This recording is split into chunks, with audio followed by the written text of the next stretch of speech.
Investigative journalist Jeremy Scahill examines Blackwater USA, a private company that provides military assistance to the U.S. government.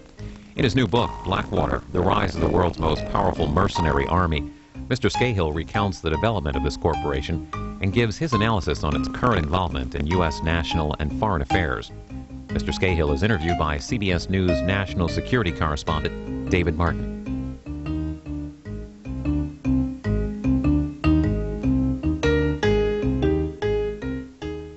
Jeremy Scahill, the title of the book is Blackwater, so let's begin there. What is Blackwater? It sounds kind of sinister. Yeah, well, actually, the name comes from the hometown of the company, the area where the company is based, in Moyock, North Carolina. It was built near the Great Dismal Swamp, and so a lot of people say, oh, it's an ominous-sounding name. It must have something to do with covert ops, but actually, it's just named for the dark waters of the swamp. Blackwater is a company that didn't even exist about a decade ago. And it's since risen to become one of the most powerful private actors in the global war on terror. The company provides security for the top U.S. officials in Iraq, including Ambassador Zalmay Khalilzad. They guard all the congressional delegations that go over to Iraq, including that of House Speaker Nancy Pelosi. They protect U.S. regional occupation offices in Iraq.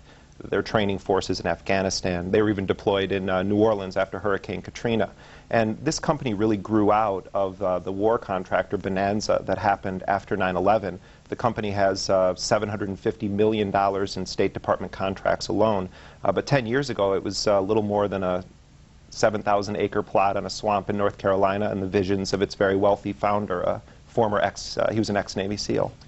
So it took off after 9/11, but how did it got started in the 90s, so how did it get started? It was founded by a guy named Eric Prince, and he came from a very powerful conservative family in the state of Michigan. His dad used their company, Prince Manufacturing, as a cash-generating engine to support Republican causes, the Christian conservative movement in this country. And so the founder of Blackwater grew up in this household where he saw his dad run a very successful business and be very engaged politically with Republican causes, Christian conservative causes. He was actually an intern at George H.W. Bush's White House, but he complained that it wasn't conservative enough for him. His dad, for instance, gave the seed money to Gary Bauer to start the Family Research Council. They were major funders of James Dobson and his focus on the family network. And Eric Prince was believed to be one of the wealthiest people ever to join the U.S. Navy SEALs. And in the mid-1990s, his father passed away and his wife had cancer. And so he had to go back to Michigan to sort of deal with the personal crisis in his family. And being a SEAL was no longer an option. And so in 1996, Eric Prince got together with some other special ops guys, and they started what was envisioned as a training center for law enforcement and a sort of sportsman's paradise. But in the early company literature, it's interesting because they said that they wanted to anticipate accelerated government outsourcing. And so during the Clinton years, Blackwater won a number of contracts. After the Columbine shooting, for instance, in 1999, Blackwater built a mock high school on their compound in North Carolina, and they called it Are You Ready High? And they trained SWAT teams and local law enforcement to deal with violence in schools. When the USS Cole was bombed in 2000, Blackwater got a $35 million contract to train sailors in how to protect the force in open waters, as was the case in the attack on the USS Cole in Yemen. But then when 9/11 hit, Eric Prince, the founder of Blackwater, was on Fox News, and he said to Bill O'Reilly, I was starting to get a little cynical about how seriously people took security and training. Now the phone is ringing off the hook. And so Blackwater received a phone call with those phones ringing off the hook from the CIA, which contracted it to go into Afghanistan in the early operations after 9/11 inside the country. That was a black contract, and that really kicked off Blackwater's profile as a private military company providing private soldiers to the government. So who works for Blackwater? It's an interesting mix of former Special Forces guys all the way down to general infantry guys who have left active duty service. Now they also have law enforcement, former state troopers. There are many tiers of Blackwater operators. But what Blackwater is known for in the private military community is dealing in elite Special Forces guys, so former Navy SEALs, Delta Force, Green Berets, Army Rangers, and they are engaged in very high-profile defense of U.S. officials who are very much hated, for instance, in Iraq, and they've been very successful at keeping these people alive. Can you make a lot of money working for Blackwater? Tremendous amount of money. You know, I was talking to a soldier at Fort Hood the other day, and he said, you know, I was getting paid $28,000 a year. but it's a little bit better now. They're paying me $40,000 to be over in Iraq. That's the monthly take of some of the best paid troops for Blackwater. Some of these guys are making $1,000 a day tax-free. And so you have a situation where literally monetary gain has become a primary motive for fighting in the war on terror. Is it a drain on the U.S. military? Are they finding that soldiers are getting out to take this higher pay? Oh, yeah. In fact, folks at the Special Operations Command are saying that they're in a real crisis right now because so many people are going over to the private sector. There's slang now on the ground in Baghdad that when you leave the official U.S. military and go over to the private contractors, they call it going Blackwater. And so I think a lot of soldiers are looking at these guys in two ways. In one, they look at them with a sense of awe. These guys run around in these sort of commando-type outfits, wrap-around sunglasses. They have body armor. They have heavy weaponry. They operate with limited rules of engagement, if any. And so I think that there's a sort of, they're impressed by them. On the other hand, I think that it really drains the morale of the troops because they see these guys running around making in a week what they make in a couple months.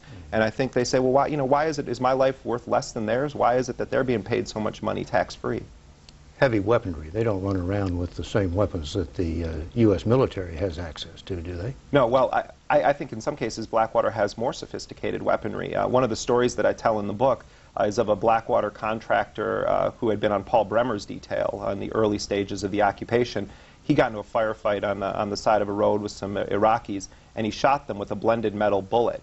Now, these are munitions that are not allowed for use by active duty U.S. forces. He shot an Iraqi, he says, in the buttocks, and it exploded the left side of his stomach. And when the military heard about it, they actually wrote him and said that they were going to court-martial him until they found out that he was Blackwater and not an official part of the U.S. force in Iraq. Well, that brings up the issue of whose laws are these contractors responsible to. Right, that's a great question, and I think a lot of people find it disturbing to know that we have about 100,000 contractors in Iraq right now, according to the Department of Defense. The Government Accountability Office says about 48,000, there are about 48,000 employees of private military firms operating in Iraq. There are no effective laws that govern them. One of the last things Paul Bremer did before he left Iraq was to issue an edict known as Order 17, which immunized contractors from domestic prosecution in the country. These contractors also, until now, have not been subjected to the Uniform Code of Military Justice, commonly known as the court-martial system. The law that theoretically governs contractors on the battlefield is the Military Extraterritorial Jurisdiction Act of 2000, which basically said that contractors that are accompanying the armed forces or working for the armed forces shall be subjected to U.S. law. In other words, a prosecutor would go over to Iraq, investigate a crime or a violation. They would interview witnesses, interview victims, and then they would take that contractor into custody, bring them back to the United States, and prosecute them for that crime in a U.S. court. Out of the 100,000 contractors in Iraq, there's been one indictment, and that just happened recently, and it wasn't an armed contractor. And so there are no effective laws. Now, right now in Congress, the Democrats are trying to expand that Military Extraterritorial Jurisdiction Act to include all contractors in Iraq, not just those working for the Department of Defense, because the problem is this. Blackwater largely doesn't work for the Department of Defense in Iraq. It works for the State Department. And so the current laws on the books would provide for Blackwater to essentially be above the law. There's no effective law governing their presence in Iraq. Well, you say there are 48,000 armed? No, not all of them are armed. There are 48,000 employees of private military firms. Of those, about, let's say, half are actually engaged in some sort of armed activity. Now, all those don't work for Blackwater? No, Blackwater is not, I call them the most powerful mercenary army. They're not the biggest, they're not the most profitable. You have massive companies, publicly traded companies, DynCorp, Triple Canopy, that are bigger than Blackwater. Blackwater is just the closest to the throne in the United States. And so they have 2,300 men deployed in 9 countries around the world, and they have another 20,000 contractors at the ready for deployment at a moment's notice. Closest to the throne, what do you mean? Well, the leadership of Blackwater is an interesting mix of political bankrollers of the president. The founder of Blackwater and his immediate family have given about $250,000 in publicly identifiable funds to federal campaigns for Republican causes. The vice chairman of the company is a very well-known spy. His name is J. Cofer Black, former head of counterterrorism at the CIA, former ambassador at large on counterterrorism. He's a major power player, the man who caught Carlos the Jackal, and the guy who told President Bush, I'll bring you Osama bin Laden's head in a box with dry ice. You know, they have Joseph Schmitz, the former Pentagon Inspector General, whose job it was to oversee this war contractor bonanza, who then leaves office in 2005 under fire, of all people, from Chuck Grassley, the Iowa Republican, saying that he'd covered up investigations, he hadn't done his job. There was an indication from Grassley that he'd actually sort of intervened in the writing of a Justice Department press release. And so Blackwater is peppered with a number of former senior officials and political allies of the president. So it's well connected, but what kind of reputation does it have in the business? Is it a top of the line, or is this a fly-by-night operation? Oh no, Blackwater is extraordinary in its forward thinking. I mean, these guys are at the cutting edge of fourth-generation warfare. They've